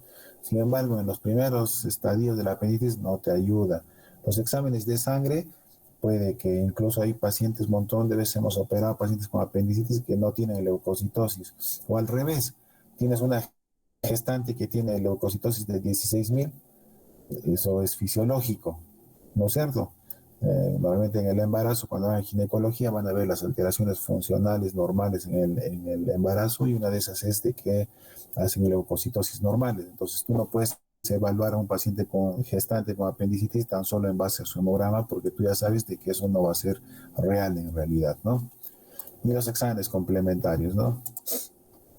Hay enfermedades, dentro de los diagnósticos inferiores, algunas enfermedades sistémicas, ¿no? Intoxicaciones por plomo, porfiria, cetoacidosis diabética. Ya acuérdense que los diabéticos hacen neuritis periféricas, hacen vasculitis periféricas, y muchos de ellos tienen dolor abdominal crónico, ¿no? Entonces hay que preguntar bien acerca de enfermedades como diabetes u otras crónicas, porfirias, enfermedades hematológicas, ¿no? Ya les he hablado de la anemia falciforme, las periarteritis, las neuríticas o herpes zóster. El otro día a mí me ha pasado, paciente con un dolor intenso en el hipocondrio derecho, y para mi mala suerte le hacen ecografía, cálculos en la vesícula, ya alto que es a sala. Y no sé por qué nomás le chequeo un poquito para atrás y hay las lesiones clásicas de herpes, ¿no? Entonces, ¿qué pasaba? Que le estaba doliendo por herpes, ¿no? Y sus cálculos, si bien es cierto, los tenía, pero no eran su problema. Entonces, en ese caso, pues había que darle primero su tratamiento para herpes, y después de eso ya recién, cuando esté más tranquila, recién operarle los cálculos en la vesícula, ¿no? El dolor por herpes zóster es bien común, ya saben, en gente adulta, especialmente en varones, ¿no? Y se acompaña muchas veces de dolor abdominal, referido por el mismo cuadro, pues que está, como ustedes ya saben, tiene lesiones que siguen pues el nervio que está yendo, ¿no? Correspondiente a toda esa zona, ¿no? Hay lesiones, o enfermedades extraabdominales, ¿no? Las vasculitis, las lupus eritematoso. Acuérdense que el lupus da pues, de todo tipo de los síntomas. El VIH, la tuberculosis y el lupus te dan acné, te dan granitos, te dan dolor abdominal, diarrea, y todos los signos y síntomas que se puedan conocer en la vida van a verlo en el lupus, van a verlo en la tuberculosis y van a verlo en los pacientes con inmunodeficiencia VIH, ¿no? Pues hay que tener cuidado con eso, ¿no? Entonces, preguntar acerca de antecedentes, atenciones con el reumatólogo, estudios parecidos, etcétera, etcétera, porque, como les digo, el lupus eritematoso es un diagnóstico que es no tan común, pero que ahí está presente. Algunos cardiovasculares, ya les he dicho que los infartos, al menos los de cara inferior, hacen pensar en úlceras perforadas, las pericarditis, las neumonías, los derrames pleurales, etcétera, etcétera. En el caso de la mujer, como les decía, las EPIs, la enfermedad pélvica inflamatoria, por lo general aparece en la primera fase del ciclo, se asocia normalmente a flujo vaginal, ¿no? Paciente con dolor abdominal intenso, le preguntas, ¿descenso? Sí. ¿De qué color? Verdes. ¿Con mal olor? Sí. Con eso ya has dicho que es una Gardnerella y muy probablemente tenga una EPI, ¿no? Ya, con eso nomás ya tienes el diagnóstico. Los embarazos ectópicos, ¿no? Acuérdense, mujer en edad fértil con dolor abdominal, viene toda agachadita, le preguntas fecha de última regla, no te la precisa, y encima está pálida, al toque embarazo ectópico. Los ovarios poliquísticos, ¿no? Son enfermedades ginecológicas de la mujer que a veces te hacen pensar en problemas quirúrgicos, ¿no? Sin embargo, tú la chequeas a la chica, tiene hipertricosis, tiene manchas en la cara, en la piel, en el abdomen, y encima te dice, no, yo tengo anticonceptivos porque tengo ovario poliquístico, ya al toque ya tienes el diagnóstico, entonces tienes que hacer tu interconsulta de ginecología primero antes de lanzarte a operarla, ¿no? El dolor abdominal mensual, ¿no? Sugiere, acá está mal escrito, es endometriosis, ¿no? Que es una implantación anormal del tejido endometrial en otras partes, ¿no? Y se ha visto endometriosis no solamente en el mismo útero, en las paredes más externas del útero, en el peritoneo, en los intestinos, en la vejiga, incluso se ha visto casos de endometriosis en el hígado, en la vesícula, ¿no? Justamente por esas menstruaciones retrógradas que hacen que el tejido del endometrio se vaya hacia el abdomen y se implante en otros sitios, ¿no? Patologías del embarazo, ¿no? Hay que ver acerca de amenazas de aborto o de procedimientos, como les digo, clandestinos, no realizados por personas que conocen. Entonces siempre preguntar fecha de última regla. Por ahí alguien te va a decir, sí, estaba embarazada y he ido a que me hagan un aborto y después de eso tengo un dolor abdominal intenso. al toque ya tienes que pensar en sospechar de que hay una perforación uterina y tal vez una lesión incluso de otros órganos, ¿no? Ustedes van a ver cuando hagan el internado en ginecología o a alguien se le ocurra hacer residencia en cirugía y en ginecología van a ver de que a veces hay casos pues escandalosos, hay pacientes que vienen no solamente con el útero perforado, sino también la vejiga, los intestinos con múltiples perforaciones, el colon, es un desastre a veces, ¿no? Entonces siempre preguntar acerca de cualquier cosa relacionada al embarazo. ¿Qué hacer en lo general? Es cierto, vamos a hacer en las próximas clases, vamos a evaluar la atención por atención, digamos, de cada enfermedad. Sin embargo, los principios generales de tratamiento cuando tienen un abdomen agudo es lo siguiente. Si ustedes sospechan que el paciente tiene apendicitis, tiene colecistitis, tiene oclusión intestinal, no sé, cualquier cosa que sea quirúrgica, ya, pues si ustedes ya saben de que ese paciente muy probablemente entre a sala de operaciones, entonces no hay que darle de comer. Acá lo he puesto entre paréntesis o en rojo, perdón, acerca de los analgésicos y antibióticos. Porque a veces esto es doble filo, ¿no? Si ustedes están seguros de que es una apendicitis, ya no queda otra, entonces ahí sí agarras, te lanzas pues con analgésico o antibiótico porque sabes que ese paciente se va a operar.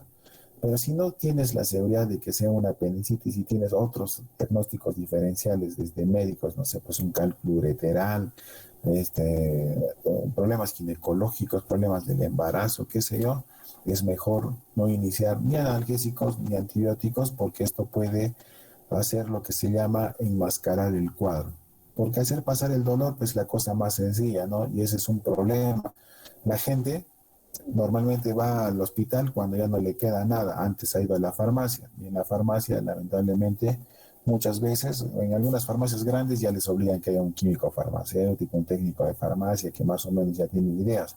Pero en muchas farmacias hay pues gente que ni siquiera ha estudiado quinta secundaria o gente que no tiene nada que ver con la salud y que han abierto su farmacia y lamentablemente el paciente va y le dice, tengo dolor abdominal, y le meten, tómese tramal, tómese ketorolaco y le enmascararon el cuadro. Entonces le hicieron pasar el dolor, es cierto, pero a las horas el paciente va a venir mucho más complicado porque la apendicitis continuó y se volvió peritonitis, por ejemplo, ¿no? Entonces, si ustedes no están seguros de lo que están diagnosticando, entonces mejor no darle ni analgésicos ni antibióticos, esperar que el cuadro evolucione o referirlo a un sitio más especializado donde lo puedan revisar, pero sin una alteración, digamos, de la evolución normal de la enfermedad.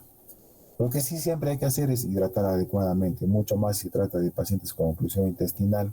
Hay que corregir los disturbios hidrocolíticos. Acá también lo he puesto con rojo el uso de sonda nasogástrica y sonda vesical. Al menos la sonda nasogástrica solamente se utiliza en los casos de oclusión intestinal.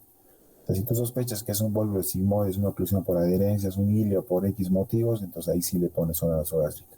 Pero ponerle a todos de canto es una costumbre que ya no se hace. Sonda vesical igual, si tienes un paciente con oclusión intestinal y que quieres medir, primero descomprimir la vejiga para que no incomode y encima medir el flujo urinario, entonces al toque le pones sonda vesical, ¿no? Para una hernia no le voy a poner pues sonda vesical ni sonda nasogástrica, a no ser que esa hernia esté recontra complicada, esté encarcerada, estrangulada, que curse con oclusión intestinal, entonces en ese caso sí. Pero para una hemorroides, por ejemplo, no le pongas pues sonda nasogástrica, no le pongas sonda vesical porque no viene al caso, ¿no? Pero hay que considerarlo en algunos tipos de enfermedades. Entonces, ¿qué se debe hacer en general con un paciente con dolor abdominal? Primero, en resumen, conocer lo que les decía, ¿no? Que hay en el hipocondrio derecho, en el izquierdo, en el epigastro, etcétera. Conocer la fisiología del abdomen, eso nos va a hacer entender muchas cosas. Cuando hablemos caso por caso, nos va a hacer entender incluso acerca de la dieta, ¿no? Por ejemplo, ustedes han escuchado de que a un paciente que le han operado de oclusión intestinal, lo dejan en NPO, o sea, en nada por vía oral por 3, 4 días. Pero cuando entiendan cómo es la fisiología de la digestión, van a ver que dejarlo a un paciente en ayuno completo es una burrada cuando se trata de enfermedades como una oclusión intestinal por un vólvulo, por una apendicitis, operados por una colecistitis, ¿no? Obviamente, si yo tengo un paciente operado del esófago, ahí sí tengo que tener cuidado con la dieta. Pero un paciente operado de hernia, ¿por qué lo tengo que dejar en ayunas al pobre paciente? Entonces espero unas 4 o 5 horas y al toque le doy su comida, ¿no? Hay que dominar los métodos de semiotecnia. Cuando hagamos apendicitis especialmente, vamos a ver cómo es un signo de Murphy, cómo es un signo de McBurney, uno de Bloomberg, y así. Hay como 50 signos diferentes, ¿no?, que ustedes pueden aplicar a cada caso. Hay que conocer los aspectos fundamentales para el diagnóstico, ¿no? Los signos, los síntomas de cada enfermedad, exámenes de apoyo diagnóstico, etcétera, etcétera, ¿no?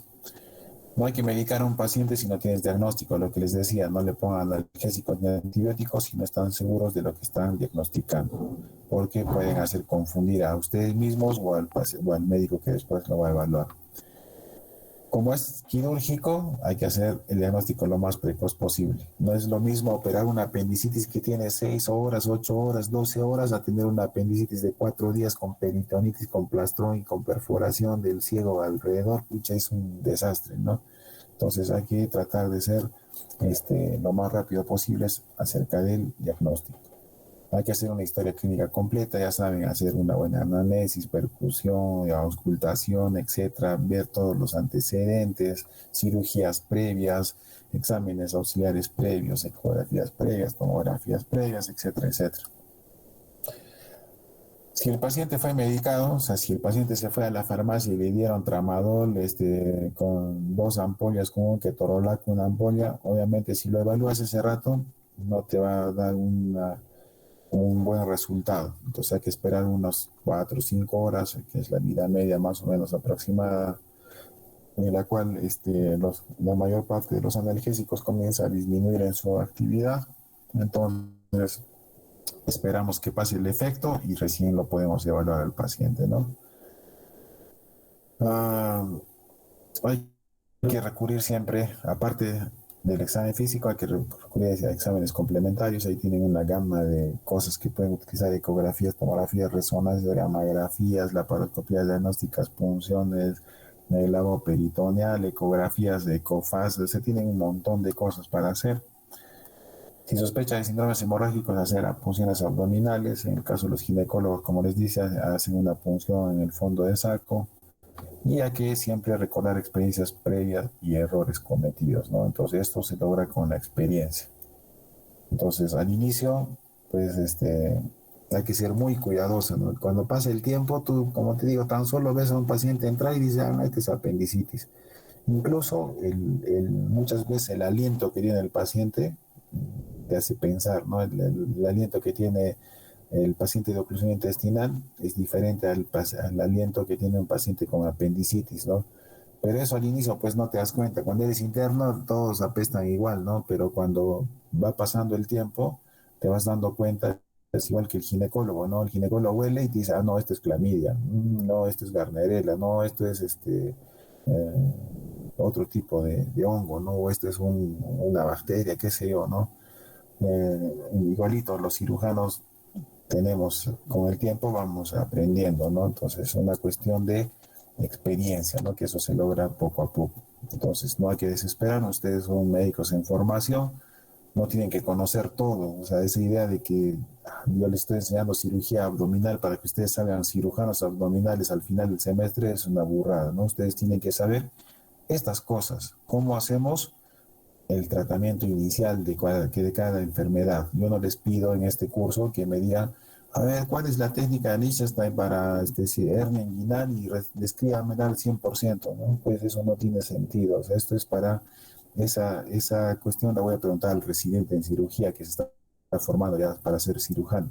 Yo les voy a preguntar a ustedes, oye, ¿cómo se sospecha una hernia inguinal? No, doctor, es una masa palpable en la zona inguinal.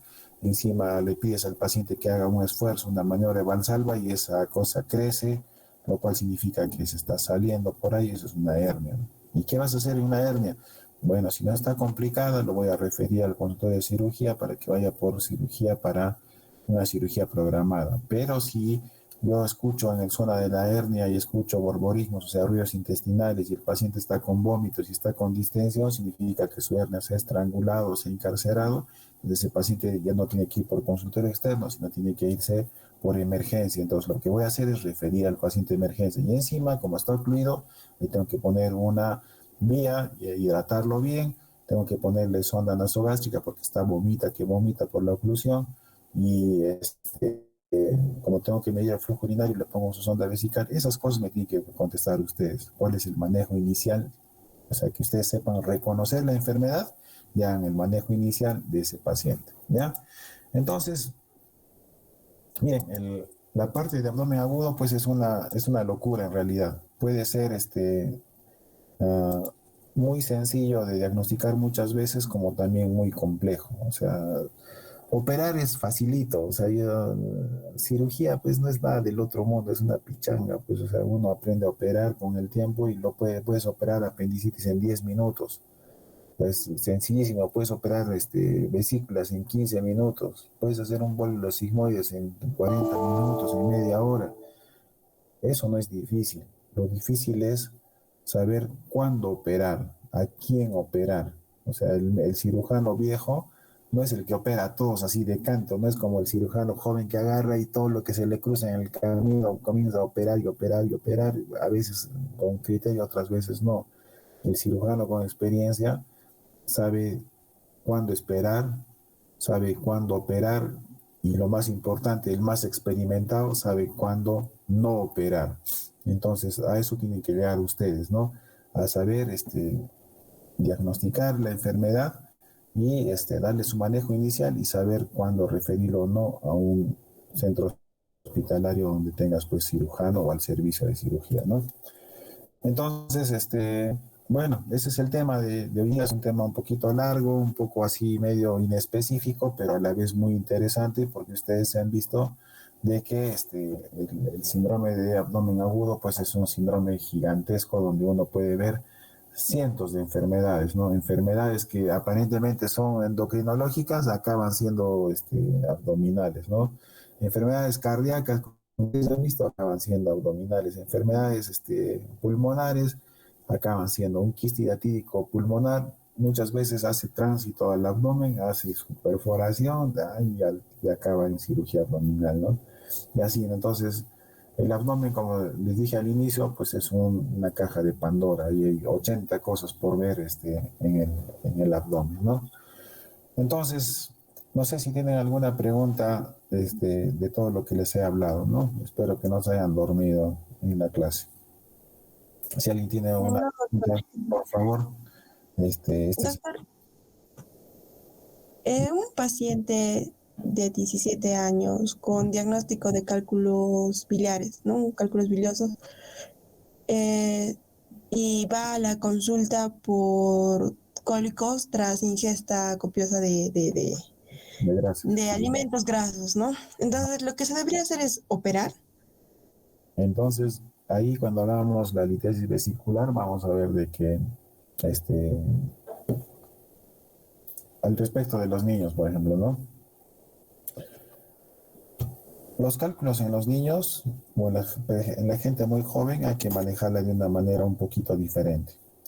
Hay casos, tú le haces la ecografía y está con a ese joven que tú me dices, 17 años, ¿no? O ponte, vamos a ponerlo menos, ¿ya? Porque yo les cuento experiencia personal, mi hijo tiene 10 años y lo operamos de apendicitis, porque le dio apendicitis. Y de repente a la semana me viene y hace un cólico. Y yo dije, miércoles, es un absceso residual por la apendicitis, ¿no? Que es una complicación normal de la apendicitis. Entonces, no, ecografía, le hacen la ecografía, no había ningún absceso. ¿Y qué era? Que tenía un cálculo. Entonces, para los 10 añitos tiene un cálculo, sí, pues lamentablemente tiene un cálculo, ¿no? Entonces, ¿qué hacer en esos casos?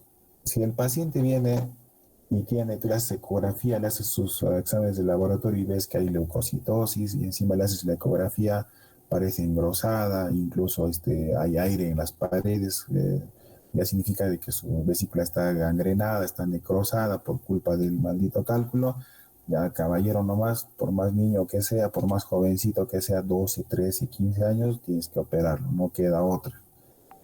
Pero si el paciente viene y tiene un cólico nada más, pues hay escuelas que dicen 10 añitos tiene un cólico, le doy su antiespasmódico, su antiinflamatorio y espero de que el dolor pase. ¿Por qué? Porque, y la pregunta viene al caso, porque se ha visto que las colecistectomías tempranas están relacionadas a largo plazo con cáncer de colon. O sea, el paso del rápido de la bilis hacia el intestino y los ácidos biliares en mayores concentraciones a los normales se van depositando en las paredes del colon y se ha visto que hay una relación con cáncer de colon. Entonces dice que los pacientes que se han sacado la vesícula a los 30 años promedio tienen una gran probabilidad de hacer cáncer.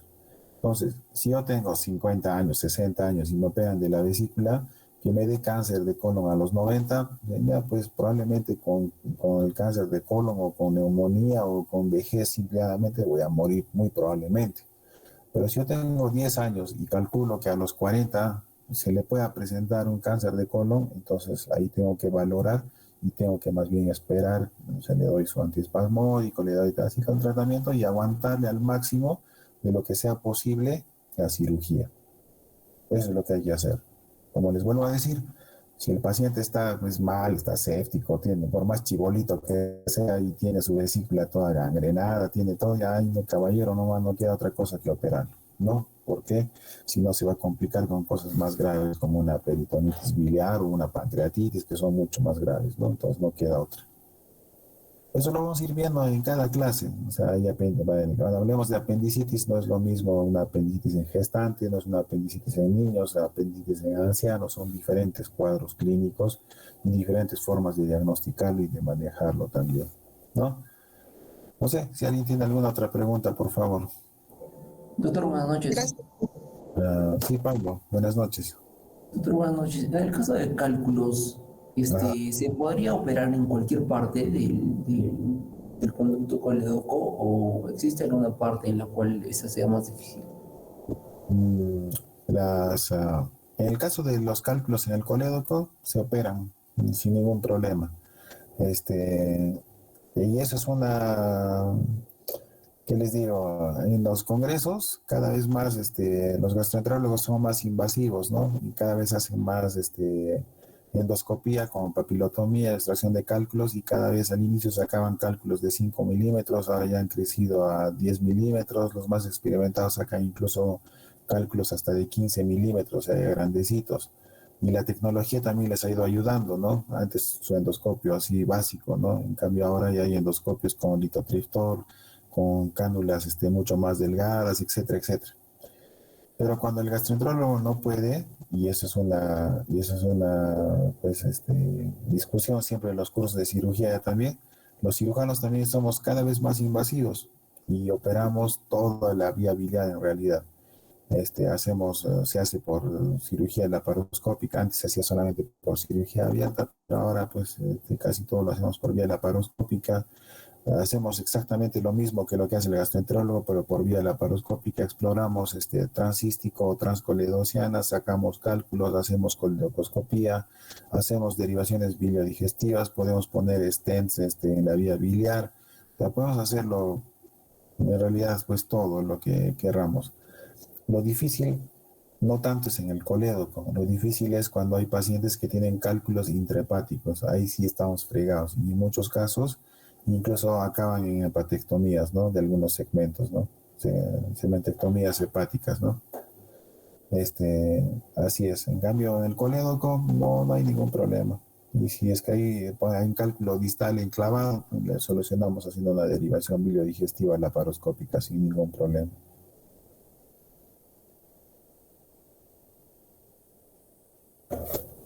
¿Alguien otro que pregunte? Espero haber respondido a tu pregunta, Pablo.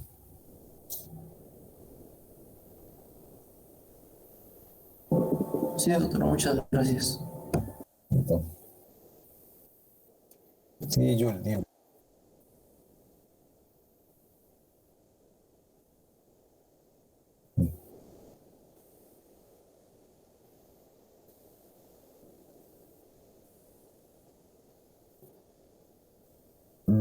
Mira, si tú tienes un paciente con peritonitis, ya, reacción peritoneal y tiene todo, digamos, el antecedente de una apendicitis, ¿no? Paciente que vino, lo clásico, ¿no? Lo más común en nuestro medio, peritonitis por apendicitis, ¿no? Entonces ya te cuenta, ¿no? El dolor era difuso, cronología de Murphy, ¿no? Dolor difuso, después en el epigastrio, después en el mesogastrio, después en la ilíaca derecha, náuseas, vómitos, diarrea. La farmacia le dieron analgésico hace 4 días y el dolor persistió y de repente comenzó a tener más dolor y ahora el abdomen está en tabla, totalmente rígido, le hacen los análisis, leucocitosis, etcétera, etcétera, ya peritonitis. Entonces, el tratamiento ahí es quirúrgico, no hay otro. Es como los abscesos, ¿no es cierto? Si drenas el absceso, se cura. Igualito en la peritonitis. La única forma es operar. Ahora, al respecto, antes se pensaba que la laparoscopía era una contraindicación o una contraindicación de la laparoscopía era la peritonitis. Ahora no, más bien la cirugía de elección es la laparoscopía, porque como ustedes han visto, en la laparoscopía podemos ver el 100% o gran parte por lo menos del abdomen, entonces podemos aspirar el líquido de la pus que está libre en cavidad o la sangre que está libre en cavidad o el líquido intestinal que está libre en cavidad, lo podemos aspirar detrás del hígado, debajo del hígado, detrás del vaso, al costadito, al lado del colon, los parietocólicos derecho, izquierdo, interasas, todo porque lo vemos. A diferencia de la cirugía abierta en la que haces el corte, pero de muchas partes no las ves y haces solamente la limpieza o el lavado hacia ciegas. Entonces, la laparoscopía ha mostrado muchas ventajas en los casos de peritonitis, mucho mayores respecto a la laparotomía. Entonces, las indicaciones de la laparoscopía han cambiado en los últimos años y ahora, como les digo, es la cirugía de elección para peritonitis, ¿no? Eso.